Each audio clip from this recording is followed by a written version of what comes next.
My approach to shockwave, I'm educated as an orthopedic surgeon. I have many doubts with regard to shockwave treatments for many years. For me, it's like a miracle. It's like you put some acoustic energy to some tissues and you expect some results, some healings and all this stuff. And it's a little bit like a black box, a miracle. And then we started seriously with some scientific works. We looked very carefully to these patients, and we found really that we couldn't confirm these initial findings. And that's the reason why I did a lot of scientific work for extracorporeal shockwave therapy. And right now, I think this is one of the excellent options we have as a non-invasive option to treat most of the musculoskeletal disorders with regard to overuse and trauma. Rob asked me to give some basics, some technical information, some biological things, then go for standard indication, new indications, mostly focus on sports medicine. Hopefully I will cover all your interest. I have no idea where you come from. Is it basic knowledge or advanced knowledge, or you're professionals, you deal with shockwaves for many years, or just as a beginner you come here, you hear shockwaves the first time. I will try to pick you up. It's a baseline, hopefully. If any question arise, just give me a hand, show me a sign. We can answer the question and discuss these questions immediately when the slides arise. Better than to hear all the talks and afterwards we discuss it backwards. I have to give this, my trip is sponsored by Storz, partly, yes, for myself, not for the luggage. That's where the place where I come from. I come from Germany, which is right in the center of Europe, pretty close to Denmark, a long distance to Toronto.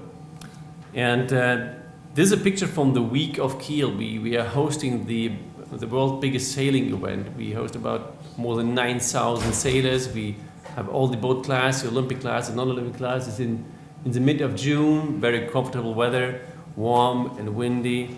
And it's worth a visit to come to Kiel to celebrate this week of Kiel. It's fun, it's pleasure and entertainment as well, and sports. So many years back, we go for 82. This is a picture from the Munich urologist, Christian Chaussy. Christian Chaussy was a very famous, or he is still a very famous urology surgeon, and he's performing a lot of surgeries for kidney stones. And then he, together with Dornier, it's a company in south of Germany, he found that shockwave or acoustic waves have the options to destroy kidney stones. It's done by chance. And he did a large water bath. It's a fixed machine, a very large machine, very expensive. And the procedure takes 3 hours at least to treat the patient with shockwaves, just 3 decades ago. And he went out to the first conferences and saying to the urologist, he has an option to treat patients with kidney stone without surgery. And all the audience, they were laughing and they say, this is stupid, this is nonsense, this is really nonsense bullshit you're saying.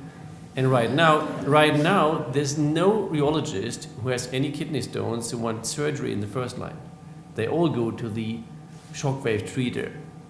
It will change in the orthopedic field as well. I'm pretty sure the patient with tennis elbow or retrotraumatic pain syndrome or heel spurs or all this stuff, they don't want to have surgery as a first line option, even if they are chronic cases.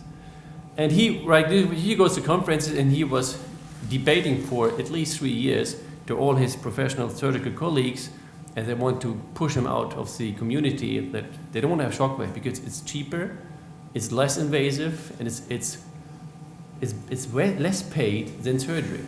And the surgeons get much more money from surgery. From 82 until now, most companies have found that it's a big field, it's a growing field, and they have developed many kind of machines. And right now, if you go for the markets, you can approach many companies, you can see many machines.